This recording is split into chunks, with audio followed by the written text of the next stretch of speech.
অন্তর্বর্তীকালীন সরকারের ১০০ দিন পার হয়ে গেছে। আপনারা ছাত্র আন্দোলন করেছেন, জনতাকে নিয়ে, সবাইকে নিয়ে, এবং একটা অন্যরকম বাংলাদেশের স্বপ্ন দেখিয়েছেন সবাইকে। আমি যদি একটু জানতে চাই, এই ১০০ দিনে আসলে সেই স্বপ্ন এবং বাস্তবতার মধ্যে কতটুকু মিল এবং কতটুকু পার্থক্য দেখতে পেলেন? কেমন গেল এই অন্তর্বর্তীকালীন সরকারের ১০০ দিন? আচ্ছা, ধন্যবাদ আপনাকে।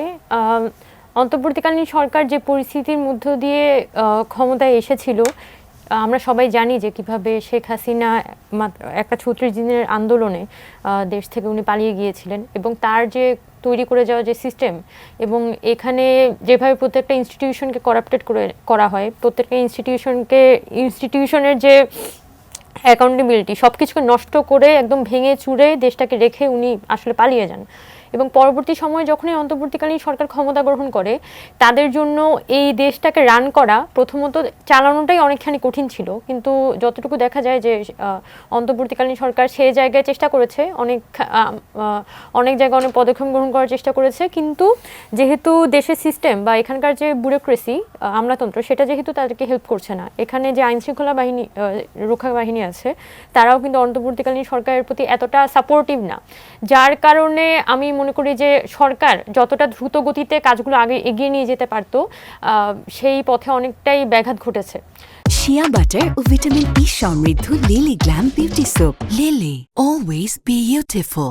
তবে এই কথাটাই বলতে হয় যে এটা যেহেতু একটা গণ অভ্যুত্থানের সরকারের যে ধরনের চরিত্র থাকার কথা, সেই তুলনায় আমাদের অন্তর্বর্তীকালীন সরকারের চরিত্রটা যদি আমরা বিশ্লেষণ করি, সেটা বলা যায় অনেক বেশি একটা নিয়মতান্ত্রিক সরকারের মতো তারা আচরণ করছে।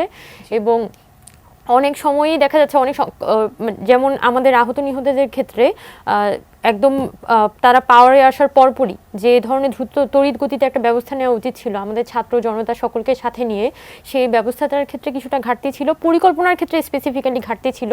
আমি বলবো না যে আন্তরিকতার ক্ষেত্রে ঘাটতি ছিল, অনেক সময় পরিকল্পনাটা তারা যথাযথ করতে পারেনি। ঘাটতিকে পূরণ করা এখন সম্ভব হচ্ছে বা শুরু হয়েছে?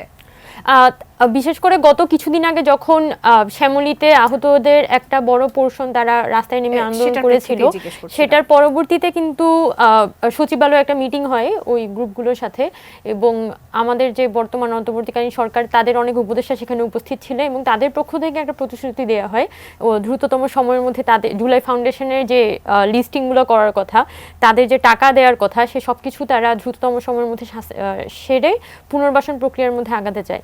তবে এখানে অনেক বেসরকারি সংস্থা কিন্তু সরকারের সাথে এগিয়ে এসেছে। যেমন রিসেন্টলি যদি দেখেন যে যাদের লিম্স হারিয়ে গেছে, যাদের হাত পা আসলে হারিয়েছেন, তাদের অনেকেরই কিন্তু লিম্স করার মানে লিম্স জোড়া দেওয়ার হচ্ছে যে প্রক্রিয়াটা শুরু হয়েছে।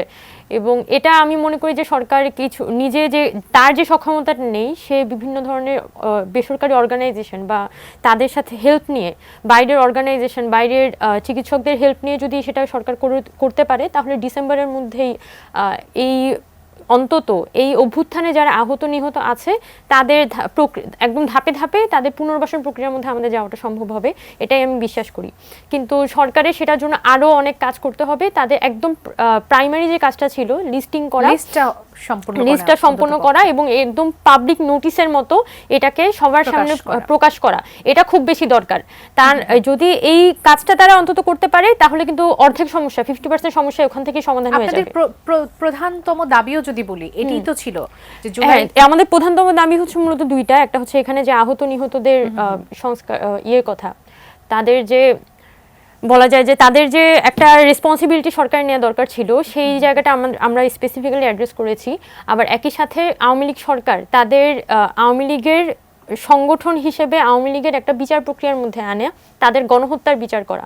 এবং রিসেন্টলি আমাদের যে আন্তর্জাতিক অপরাধ ট্রাইব্যুনাল, তারা কিন্তু একটা প্রসেস শুরু করেছে এখানে আওয়ামী লীগের বিচার প্রক্রিয়ার মধ্য দিয়ে তারা কিভাবে আসলে আওয়ামী লীগের বিষয়ে তদন্ত করা শুরু করেছে বলা যায়।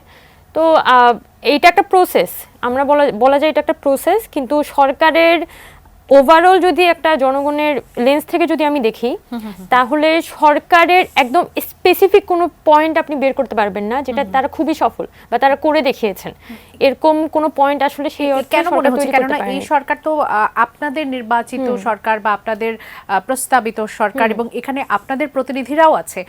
আপনার কাজের এই যে দীর্ঘসূত্রিতা, অনেকে বলছেন রাজনীতিবিদরা থেকে শুরু করে জনগণও দেখতে পাচ্ছে যে কিছুটা দীর্ঘসূত্রিতা আছে, মানে কেন এরকম মনে হচ্ছে আপনার? এটা হওয়ার কারণ কি? এখানে দীর্ঘসূত্রিতার বা আপনি যেটা বলছেন কাজের একটা ধীরগতি, এটার আমি একটা প্রধান কারণ মনে করি যে এই সরকারের যারা উপদেষ্টা আছেন তাদের একটা বড় অংশ কিন্তু এই আমলাতন্ত্রকে ডিল করতে অভ্যস্ত ছিলেন না। এবং আমলাতন্ত্র আবার যেভাবে শেখ হাসিনার শাসনামলে যে মেকানিজমে ফাংশন করেছে, স্বাভাবিকভাবেই কিন্তু এই সরকারকে তাদের হেল্প করার কথা না। এবং যার ফলে দেখা যাচ্ছে আসার পরপরই যেটা আগের সরকারের আমলে যে বিভিন্ন প্রজেক্ট ছিল, আগের সরকারের আমলে যারা চাকরি বঞ্চিত ছিল তাদের দাবি দাওয়াগুলো পূরণ করতে কিন্তু সরকারের প্রথম 1-1.5 মাসের মতো চলে যায়। তাদেরকে ডিল করতে সরকারের 1-2 মাসের সময়টা অনেকটা চলে যায়। আবার এর মধ্যে আপনি যদি দেখেন রিসেন্ট সময় কিন্তু দাবি দেওয়ার যে একটা পাহাড় সেটা অনেকখানি কমে এসেছে। ইটস বিকজ প্রথম 1.5 মাস আপনি যদি ডক্টর মোহাম্মদ ইউনূসের প্রথম ব্রিফিংটা দেখেন, সেখানে কিন্তু স্পেসিফিক দাবি দেওয়া নিয়ে উনি একটা পোর্শন উনি অ্যাড করে যে আপনারা একটু কম দাবি দেওয়া আনেন। কারণ ওনার যে কাজগুলো অ্যাকচুয়ালি ওনাদের করা উচিত সেটা কিন্তু ওনারা করতে পারছিল না এত বেশি দাবি দেওয়ার চাপের কারণে, যেটা আমি মনে করি যে এটা সরকারের উপর একটা এক্সট্রা লোড ছিল। এবং পরবর্তীকালে তারা হয়তো এখন চেষ্টা করছে জিনিসটা অনেকখানি গুছিয়ে আনার। তবে এই যে গত পরশুদিন ডক্টর মোহাম্মদ ইউনূস যে ব্রিফিংটি করেছেন, সেই ব্রিফিং এর মতো আরো বেশি প্রত্যেকটা উপদেষ্টা তাদের একজন প্রেস সেক্রেটারি যদি প্রায় সপ্তাহে একবার বা উপদেষ্টারা যদি 15 দিনে একবার তাদের এই 15 দিন তারা কি কি কাজ করেছেন সেটার একটা তালিকা বা সেটার একটা ক্ল্যারিফিকেশন জনগণের সামনে দেন, তাহলে জনগণের কাছে অন্তত একটা জিনিস এভিডেন্ট হয় যে না আচ্ছা গভর্নমেন্ট কিছু একটা করছে। জনগণ এটা এক্সপেক্ট করে না যে এরা অনেক কিছু করবে,